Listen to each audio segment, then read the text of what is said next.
तो लोकसभा का रण जो है वो लगातार प्रचार प्रसार जोरों से चल रहा है और आपको बता दें कि जिस तरीके से देश में माहौल बना हुआ है, लोकसभा की जहां बात आती है देश के मुद्दे होते हैं, लोकसभा के मुद्दे होते हैं।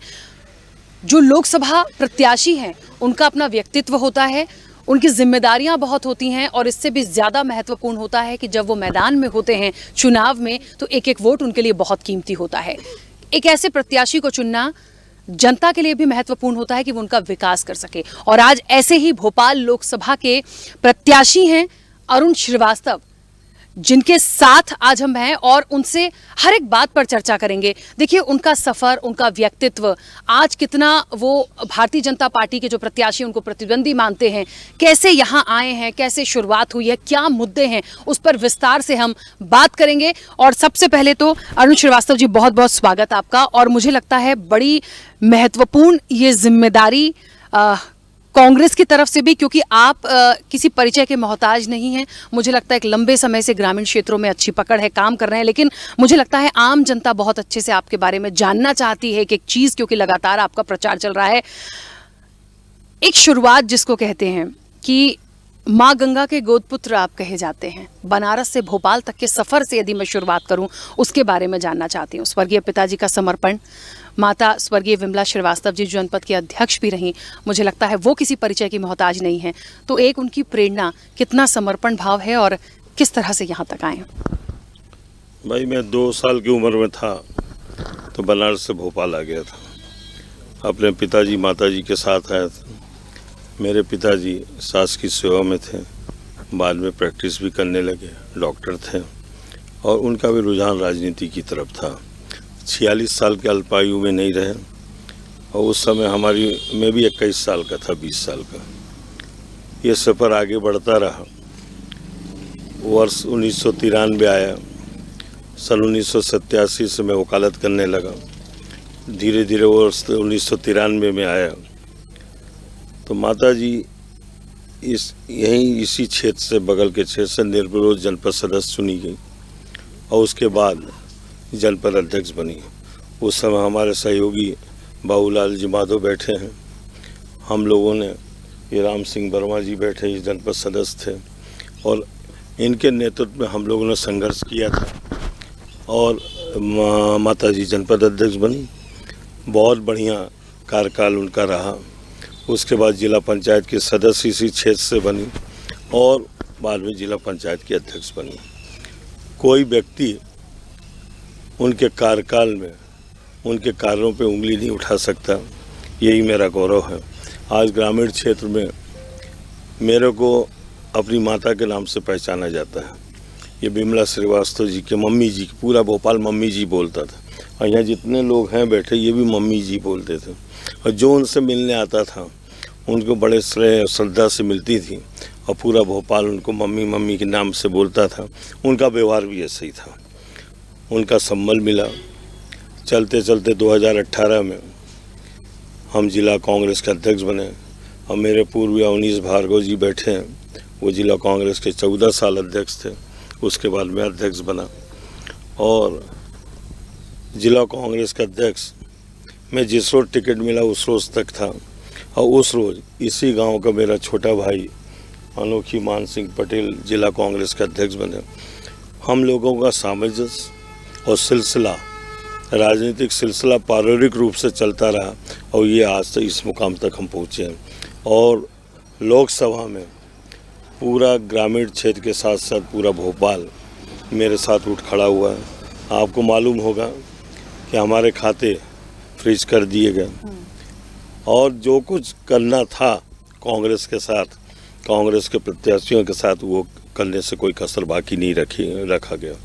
लेकिन ये कार्यकर्ताओं का जो मनोबल है, हमारे साथियों का मनोबल है और ये जो चुनाव असल में जनता लड़ रही है भारतीय जनता पार्टी से, अरुण श्रीवास्तव नहीं लड़ रहे हैं। और मेरे सामने के जो प्रत्याशी हैं आलोक शर्मा जी, एक तरफ वो हैं, दूसरी तरफ मैं हूँ। भाई दो हालांकि यद्यपि ये कहने में गुरेज नहीं है कि 2 बार विधानसभा चुनाव हारे हैं और इसके पहले भी विधानसभा चुनाव हारे थे। भोपाल के मेयर थे और मेयर रहते उनका जो काम किया उसका पुरस्कार उनको मिलेगा, और जो हमने कांग्रेस के संगठन में काम किया उसका पुरस्कार मेरे को मिलेगा। आप भोपाल की गलियों में पूछ लीजिए, चौक की गलियों में पूछ लीजिए, एक इंटरव्यू चौक की गली वालों से जहाँ वो रहते हैं, अगर 100 में 98 आदमी उनको पसंद नहीं कर रहे हैं। और यहाँ भी आप मेरे बारे में पूछ लीजिए, हमेशा सहज भाव में मिलता हूँ। ये चुनाव मेरे और आलोक शर्मा के बीच में है और किसी के बीच में नहीं। बिल्कुल।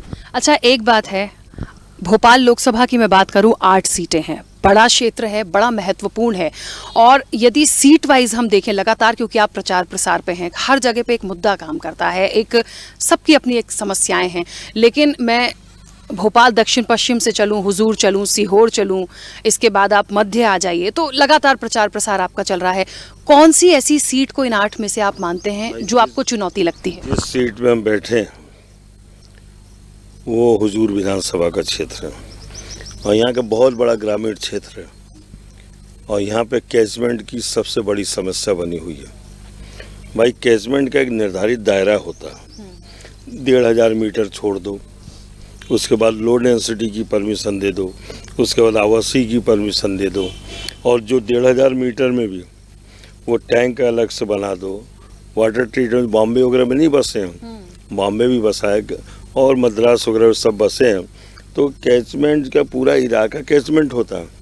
भाई, गवर्नमेंट का एक प्लान होता है, सब नालों में आके होता है, और नाले से एक वो ट्रीटमेंट प्लांट बनता है, वहाँ खाद वगैरह बन जाती, बाकी अपना नहरों में कर दिया जाता है, या स्टॉप डैम बन जाए, ये क्षेत्र भी उन्नत हो जाएगा। लेकिन कैचमेंट है, एक झूठा कैचमेंट का एक वातावरण बना रखा है, किसान परेशान है, और सब कैचमेंट के दायरे में हैं इस समय, तो एक परेशानी है। बैरागढ़ की अपनी अलग परेशानी, संत नगर की, हर व्यापारी के पास में 2 फर्जी जीएसटी के नोटिस है। जीएसटी से इतना तंग है, एक का निराकरण करा के आते हैं, अपने वकील साहब को ले जाए कि दूसरी नोटिस आ जाती है। जीएसटी व्यापारियों पे एक तलवार के रूप में काम कर रही है। और आप चले जाएं ये कोलार क्षेत्र में, रोड 2 साल से 6 महीने की बात की थी, 2 साल से पूरी नहीं, 25 लोगों का वहाँ पे एक्सीडेंट में ख़त्म हो चुके हैं। रोड तो एक चौड़ी से बांदर की प्लानिंग क्या आपके? भाई, एक प्लानिंग नहीं है। ठेकेदार कौन है? बंसल जी। भोपाल रेलवे स्टेशन खरीदने वाला कौन है? बंसल जी। तो गवर्नमेंट के साठ गांठ करके अपने लोगों को देते हैं, और कोई मूल ये हुजूर की समस्या है। बीएचईएल चले जाएं, गोविंदपुरा जिसको कहते हैं, गोविंदपुरा के चारों तरफ बीएचईएल के एम्प्लॉइज बसे हुए हैं, रिटायर्ड। जो बीएचईएल 1964 में चालू हुआ था, 28,000 कर्मचारी काम करते थे, आज घटते घटते 5400 रह गए हैं। एक्सपांसन और रिनोवेशन की कोई बात ही नहीं। अगर उसका एक्सपांसन कर दिया जाए बीएचईएल का, भोपाल डिवीज़न की बेरोजगारी की समस्या तो वहीं से खत्म हो जाएगी। एक बीएचईएल की बात आपने यहाँ पे उठाई, बड़ा महत्वपूर्ण मुद्दा है। हम देख रहे हैं कि भारतीय जनता पार्टी पर हमेशा ये आरोप लगे हैं प्राइवेटाइजेशन के, निजीकरण सबका कर रही है, ये मुद्दा बार बार आता है। और जहां तक, क्योंकि भोपाल लोकसभा में बैठी हूं तो बीएचईएल का जिक्र भी आएगा, तो बीएचईएल उसमें से एक बहुत बड़ा नाम है उसको भी नहीं छोड़ा गया। तो आपकी एक प्राथमिकता उसको लेकर क्या होगी यदि जनता आपको यहाँ से सांसद चुनती? बीएचईएल नवरत्न कंपनी से महारत्न कंपनी बन गई कांग्रेस शासनकाल में, और ये महारत्न से वो भी ख़त्म करके नवरत्न भी ख़त्म करवाना चाहते हैं, उसका पर्टिकुलर भोपाल का, और बीएचईएल को निजी हाथों में देना चाहते हैं। जिसको बीएचईएल को निजी हाथों में देने की कोशिश की गई, जो तैयारी इनकी चालू है, तो भोपाल का जो आंदोलन उठेगा यहाँ से लेकर दिल्ली के संसद तक उठेगा। बीएचईएल की आवाज़ पूरी तरह के हम बीएचईएल के साथ में रहेंगे और कर्मचारियों के साथ में रहेंगे। ईपीएस 95 के वो जो पेंशन निर्धारण का 4 कमेटियाँ बन चुकी, चारों ने के ओके दिया जाए, आज तक देने की हिम्मत नहीं है, क्योंकि वो बेचना चाहते हैं और बेचने की मंशा भी पूरा नहीं होने देंगे हम। बीएचईएल हमारे आन बान शान है, और हमारे यहाँ अगर बीएचईएल का एक्सपांसन डिफरेंट फील्ड में कर दें, हमारी जो अनएम्प्लॉयमेंट की समस्या खत्म हो। जहाँ तक आईटी हब की बात रही, इतनी बड़ी ज़मीन पड़ी है BHEL में, छोटे से पोर्शन में IT हब बना दिया जाए। जब IT हब बन जाएगा BHEL का, तो ये जो हमारे बच्चे हैं तो वो नौकरी करेंगे, सम्मानजनक जीवन जिएंगे, लेकिन कोई ऐसी प्लानिंग नहीं है। अब एक विधानसभा सीहोर ऐसा क्षेत्र है जो कृषि प्रधान क्षेत्र है, जहाँ खेती होती है, और खेती में सीहोर का गेहूँ कलकत्ता में जाओ, बॉम्बे में जाओ, दिल्ली में जाओ, 8,000 रुपये कुंटल बिकता है। बस सीहोर का मार्क होना चाहिए और सीहोर का व्यापारी होना चाहिए, और किसान को 2,400 रुपये कुंटल नहीं मिल रहे हैं। गवर्नमेंट की ऐसी कोई प्लानिंग नहीं है सीहोर के लिए कि इनका गेहूँ खरीदे, अच्छे रेट पे बेचे, अपना खर्चा काट के, तब भी 2-2,500 रुपये कुंटल सीहोर के, जो सीहोर के नाम से जो गेहूँ बिकेगा उसमें, वो सीहोर के नाम से गेहूँ जरूर बिकता है, उसमें भोपाल का भी गेहूँ रहता है, अगल बगल का भी गेहूँ रहता है, वो एक मार्का है गेहूँ का, लेकिन उसका भी फ़ायदा नहीं उठा पा रहे। और सीहोर का एक सीहोर शुगर मिल था, और सीहोर शुगर मिल खंडहर हो चुका है। क्या सीहोर शुगर मिल पर हजारों किसानों के पैसे अभी भी बाकी हैं, और उसका अस्त व्यस्त है, उसके बारे में कुछ नहीं किया। भाई किसका दायित्व है? शासन का दायित्व है। हाँ, 4,000 एकड़ जो ज़मीन है शुगर मिल की, एक परिवार ने कब्जा करके रखा, और वो विधायक भी बन गए। प्रज्ञा ठाकुर जी 5 साल भोपाल में कहीं आई नहीं, किसी की समस्या नहीं देखी, कुछ नहीं देखा, लेकिन एक काम उन्होंने अच्छा किया। अभी 1 महीने पहले सीहोर के उस गरीब विधायक के शराब की दुकान का ताला तोड़ने खड़ी हो गई थी, तोड़ा भी ताला। यह इनकी सोच है और इनके काम करने का ही तरीका है। सीहोर के साथ भी अन्याय है। ये 3 विधानसभा हो गई। TT नगर दक्षिण भोपाल चले जाओ, दक्षिण भोपाल में भारतीय जनता पार्टी ने अपना घोषणा की थी 100 स्मार्ट सिटी बनाएंगे। भाई स्मार्ट सिटी बनाना था, शहर से हट के बनाना था, जिसका फ़ायदा मिलता। 5, 7, 10 हज़ार मकान कर्मचारियों को तोड़ दिए गए। उनके लिए कोई 2-2 पीढ़ियों से काम करे तो उनके लिए एक तरफ EWS का कुछ भी बना देते, MOU कर लेते, पैसे ले लेते, एक कोने में उनको भी दे देते। लेकिन नहीं, ये स्मार्ट सिटी बनाएंगे, 5 साल में बनाएंगे। मात्र 2 चौड़ी रोड बनी है, पूरा खंडहर पड़ा है, और 1,000 करोड़ से ऊपर पैसा निकाल लिया गया। ऐसा पूरे हिंदुस्तान को लूटा गया। आप चले जाओ, हिंदुस्तान लूटा है। यहाँ बगल में चले जाओ, स्मार्ट सिटी एक में 2 चौड़ी रोड बना के हज़ारों करोड़ निकाल लिया। अब एक प्रस्ताव, ये जो प्रस्ताव था, जो मेरे विरुद्ध प्रत्याशी लड़ रहे हैं, उन्होंने जब नगर पालिका के मेयर थे उन्होंने बना के दिया था। भाई उसके बाद आपने क्या किया? जब भोपाल इस स्मार्ट सिटी के नाम पे लूटा तो आपको कुछ कार्रवाई करनी थी, आज बोलना चाहिए उनको, लेकिन बोलने की हिम्मत नहीं है। हम जानते हैं क्यों हिम्मत नहीं है। उसके बाद आप चले जाओ, स्मार्ट सिटी 2 की भी एक नई प्लानिंग दी जा रही है। स्मार्ट सिटी 2 की प्लानिंग क्या है? 1250 उड़ा दो पूरा। ये जो है जनता की संपत्तियाँ, जनता का धन, जनता का माल 2014 के पहले नहीं बिका। भोपाल में जनता का माल, जो विधानसभा, जो मिंटो हॉल जहाँ विधानसभा हमारी चलती थी, वो भी बेच डाला। और आपने उसके बाद हबीबगंज बेच दिया, रानी कमलावती स्टेशन करके। और स्मार्ट सिटी तो गई गए हैं। MP नगर चले जाओ, 1-1 एकड़ के 10 प्लाट बने, 5 या 10 प्लाट, एक प्लाट 110 करोड़ रुपए बेचा। सरकारी संपत्तियों को इस तरीके से बेच रहे हैं मनमाने ढंग से। जहाज बेच डाली, पूरी एयर इंडिया बेच दी कि नहीं? एक जहाज भी आज भारत की नहीं, पूरी एयर इंडिया बेच दी। 25% रेल अडानी को बेच दिया। भाई क्या क्या बेचोगे? और बेच के बता, तो हमने बहुत प्रोग्रेस किया। बात वही हुई जो बाप का माल बेटा बेच दे और 1 करोड़ की कार में घूमे, क्योंकि बाप कुछ नहीं करता था, देखो मैं 1 करोड़ की कार में घूम रहा हूँ। यही भारतीय जनता पार्टी, यही शासन है। आज बेरोजगारी है, भ्रष्टाचार है। इसके विरुद्ध एक आवाज़ नीचे से उठी हुई है, और वो आवाज़ जो युवकों की, वो हमारे साथ है। अभी 3 दिन पहले भारतीय जनता पार्टी के सबसे बड़े नेता भोपाल रैली करने आए। मालवीय नगर मकान नंबर 1 से मकान नंबर 150 की रैली थी। बस एयरटेल की बिल्डिंग शुरू करते थे और नीचे पेट्रोल पंप का 150 मालवीय नगर। एक फलनांग की रैली और एक फलनांग की रैली उनकी फेल हुई है। अब 500 सरकारी बसें लगी, कलेक्टर कमिश्नर सब अलर्ट थे, रैली पास होनी चाहिए। बाद में हुआ क्या, वो तो कुछ बोल के तो चले गए, दूसरे चले आए एक ही रोज बाद भोपाल। जो हमें मालूम है, ताज होटल में 5-7 कलेक्टर को बुलाया गया और कमिश्नर को बुलाया गया, कहो भाई रैली फैली क्या बोलना चाहते हो कि साहब हमने तो बसें लगा दी थी। अब 2-2 3-3 लोग आए, उसकी हमारे के जब डांट जब पड़ी तो 2 कलेक्टर ने ऐसा बोला, साहब हमारा ट्रांसफ़र कर दो, हम भोपाल नहीं रहना चाहते। ये आलम है, ये आलम है आज के दिन।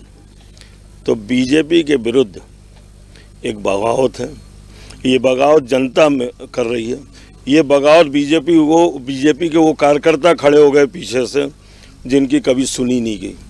हाँ, भारतीय जनता पार्टी में ज़मीन का नामांतरण कराया जाए, तहसीलदार को पैसे दे के आते हैं, थाने में पैसे दे के आते हैं। ये है भारतीय जनता पार्टी के कार्यकर्ता। मेरे से बहुत से कार्यकर्ता मिले, साहब इस बार निपटा दो, हमारी बड़ी हालत ख़राब है।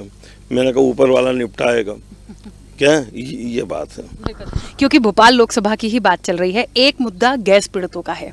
मेरे जहन में इसलिए आया, एक लंबा वक्त हो गया, कई सांसद आए और भारतीय जनता पार्टी का तो इतिहास देख लीजिए, 3 दशक से ज्यादा दबदबा, मतलब ये सीट उनका गढ़ मानी जाती रही। गैस पीड़ितों के लिए क्या करेंगे मौका मिले? भोपाल में गैस ऋषि, सुप्रीम कोर्ट ने और सबने ये बोला कि उसका मलबा हटा दिया जाए। फैसला कब सुप्रीम कोर्ट ने दिया? आज के 15 साल पहले। मलबा तत्काल 2 महीने में हटाए। जो मलबा पड़ा है उसमें बरसता है पानी और जहरीला पानी नीचे जाता है। वो भी पानी आदमियों के लिए हानिकारक है जो ज़मीन में जाता है। मलबा हटा नहीं पाए, हटाने की हिम्मत नहीं कर पाए। क्यों नहीं कराइए? इससे नुकसान क्या हो रहा है हम बता सकते हैं। हमारे पास तो मेडिकल काउंसिल की रिपोर्टें रखी हैं और गैस पीड़ित जो पूरे भोपाल के उस समय के नगर निगम वार्डों को तो लेना है, गैस पीड़ित उसमें लिया नहीं। और गैस पीड़ित एक व्यक्ति नहीं है, ये 3 पीढ़ियों तक जाता है।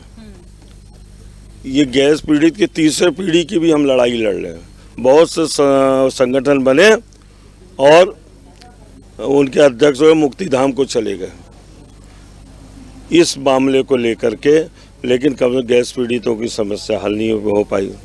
BHMRC हॉस्पिटल एक बहुत बड़ा हॉस्पिटल बना, उसका काम था कि इलाज हो और रिसर्च पेपर निकालो।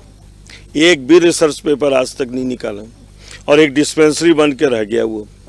तो ये सब फेलुअर है। गवर्नमेंट जब काम नहीं करती, ये सब फेलुअर है। कर्मचारी एम्प्लॉय जो है, 4 महीने सुन रहे हो आप, आज हमने कलेक्टर को भगा दिया, आज डिप्टी कलेक्टर को भगा दिया, तहसीलदार को भगा दिया, आज ये कर दिया, आज वो कर दिया। और इसके पहले एक आदिवासी के ऊपर किसी ने पेशाब वगैरह कर दिया था, दूसरे व्यक्ति को लाके वो पैर धो के माफ़ी मांग रहे। पूरे जो प्रशासनिक महकमे को अपमान से देखना पड़ा। आज पूरा प्रशासनिक महकमा डरा सा है और जो हमारी रीढ़ की हड्डी है उनको डराया धमकाया जा रहा है। इसका 2 रोज पहले का एग्जाम्पल बता दिए रैली में, उसका 4 महीने का 25 एग्जाम्पल मेरे पास है। डरे हुए काम कर रहे हैं। जो शासन का वो रहते हैं, प्रतिबिंब रहते हैं, प्रतिबिंब नाम की चीज़ खत्म होगी। OPS दे नहीं रहे कर्मचारियों को। OPS, हमारी लड़ाई OPS की भी है। 1 लाख कर्मचारी आज बिना प्रमोशन के रिटायर हो गया इनकी नीतियों के कारण। ये सब कर्मचारियों को सुनने वाला कोई नहीं। भाई राजकाज किसका है? किसान परेशान, बेरोजगार परेशान, महिला परेशान, सब परेशान। खुश कौन है? और हिंदुस्तान में सोनार जाति जो होती है, स्वर्णकार, उन्होंने जब से हमेशा जनसंघ भारतीय जनता पार्टी उनके कंठी जपी। 2 साल पहले उनको भी तो आंदोलन करना पड़ा। कौन खुश है? खुश समाज का कोई वर्ग नहीं है। इसका जवाब ऑटोमेटिक, हमें ज़्यादा मेहनत नहीं करनी पड़ी, इसका जवाब 7 मई को जनता देगी और 4 जून को जवाब का रिजल्ट मिल जाएगा आपको। 3 मुद्दे देश के बड़े महत्वपूर्ण हैं इस समय, हमने उसके लिए पहले भी बात की। महंगाई होती है, बेरोजगारी होती है, भ्रष्टाचार अपने आप में है। मुझे लगता है ये 3 बातें, किसान के लिए भारतीय जनता पार्टी आज कहती है कि हम एमएसपी में वृद्धि करेंगे। ये बात बिल्कुल जायज़ है कि जब आप पहले नहीं दे पाए, इतने किसानों की जान चली गई, लगातार प्रदर्शन हुआ है, तो अब इस वादे का क्या लगता है, इस वादे के साथ दिल जीत पाएंगे? 3 कृषि कानून बिल भी हमने देखे जो वापस हुए। 2 मिनट में पूरी बात खत्म करता हूँ।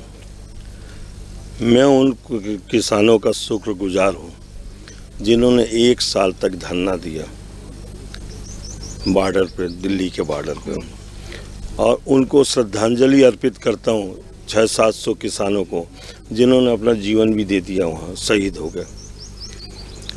उनका शहीद होना और 1 साल तक धरना देना से ये सरकार बैकफुट पे गई। 3 कृषि कानून लागू नहीं हुए, और 3 कृषि कानून लागू हो जाता तो समझिए पूरी किसानी प्राइवेट उसमें चली जाती।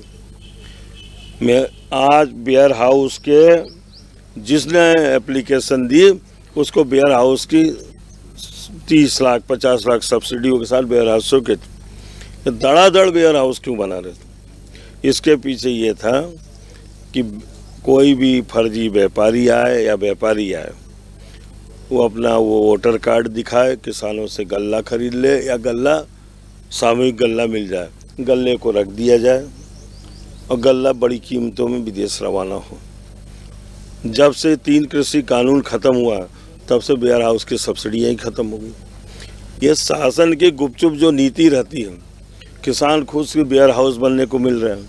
वेयर हाउस का मैंने पहले ही बोलता था, ये वेयर हाउस पूरे किसानों को ख़त्म करने की योजना बनाई जा रही है। धन्य उन किसानों का जिन्होंने 1 साल आंदोलन किया, और उन शहीदों का बहुत बहुत सम्मान मन में है जो 600-700 किसान चले गए, शहीद हो गए।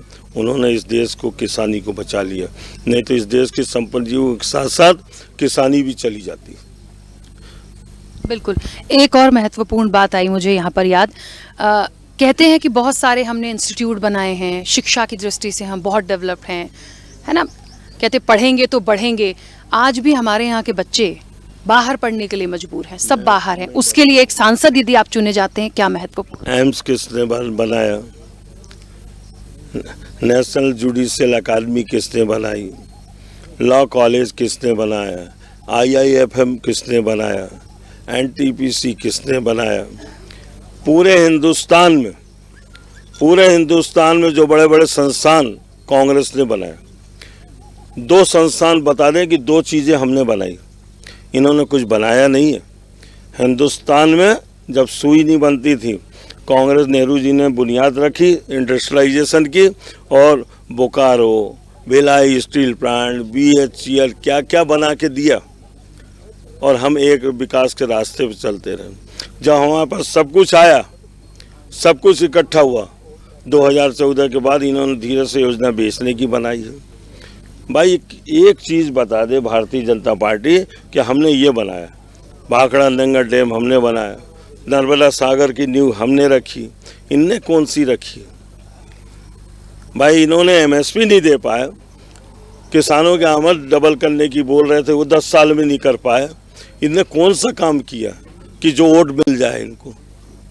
मेरा बड़ा कहना साफ है कि ये चुनाव नहीं, एक आंदोलन सरीखा हो गया है।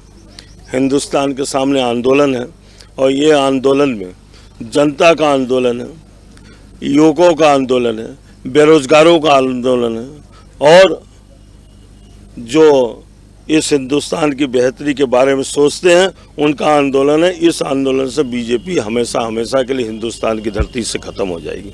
एक छोटा सा सवाल, 2 मुद्दे हैं बहुत छोटे से। एक महिला अपराध, इस लोकसभा के साथ साथ मध्य प्रदेश की मैं बात करूं, देश की बात करूं, कहने को तो बहुत होता है, बहुत बड़ी बड़ी कार्रवाई की बात होती है, लेकिन नंबर 1 पे बने हुए हैं। बड़ी महत्वपूर्ण जिम्मेदारी है, उसको कैसे निर्वहन करेंगे? महिला अपराध इन्हीं के ज़माने में ज़्यादा हुए, और महिला अपराध यही दबाने की कोशिश करते हैं। जो दबाने की कोशिश करता है वो कहीं ना कहीं से शामिल रहता है। ये अपने गिरवान में झांक के नहीं देखें, ये अपने गिरवान में झांके महिला अपराध क्यों बढ़ रहे हैं और महिला अपराध क्यों दबाए जा रहे हैं। कांग्रेस के समय में ऐसा नहीं होता है। ये महिला अपराधों की जो रिपोर्ट आई है 2014 के बाद में 4-5 गुने महिला अपराध हो रहे हैं। तो इस पे ना तो मुख्यमंत्री जी बोल सकते हैं और ना इनके कोई नेता बोल सकते हैं। यहाँ तक महिला अपराध के बारे में प्रधानमंत्री भी कुछ नहीं बोल सकते। आज भोपाल के विकास में, भोपाल लोकसभा के विकास में सबसे महत्वपूर्ण भूमिका यदि कोई निभाता है तो एक सांसद प्रतिनिधि निभाता है। इसके पहले सांसद वो चीजों को नहीं लेके जा पाए जो होना था। आपकी क्या प्रमुख प्राथमिकता होगी? बस छोटा सा एक सवाल। मैं बरखेड़ा नाथू में बैठा हूँ और लोग खड़े हैं।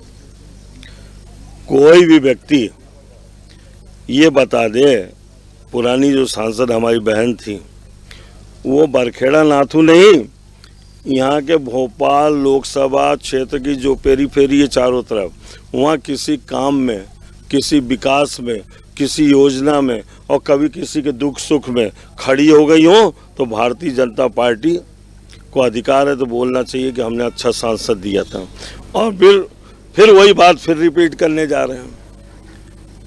एक सांसद फेल हुए, फिर दूसरी फेल हो गई और तीसरी को जनता ने जिसको वापस कर दिया 6 महीने पहले हरा के, भोपाल उत्तर की जनता ने जिसको हरा के बाहर भगा दिया, तुम उस रिजेक्टेड आदमी को फिर लेके आ गए। तो डबल रिजेक्शन का राइट इस बार 7 मई को पड़ेगी। चलिए, मुझे लगता है बहुत सारा प्यार दुलार जनता का मिल रहा है। बहुत सारी शुभकामनाएं इस चुनाव के लिए भी। और देखिए, अरुण श्रीवास्तव भोपाल लोकसभा से कांग्रेस के प्रत्याशी हैं और आपको बता दें कि ये बड़ी एक महत्वपूर्ण जिम्मेदारी भी होगी। एक सांसद प्रतिनिधि यदि चुने जाते होंगे, नतीजे तो हमारे सामने 4 जून को होंगे, लेकिन ये बात है कि जिस तरह से उन्होंने एक प्रण लिया है, उन्होंने एक सारी चीजों को थाम के रखा है कि इस लक्ष्य पे चलना है। और उन्होंने कहा कि उनकी लड़ाई नहीं, ये जनता की लड़ाई है। तो ये आने वाले समय में देखेंगे कि आखिरकार इस बार की जनता क्या एक नतीजा हमारे और आपके सामने लाती है।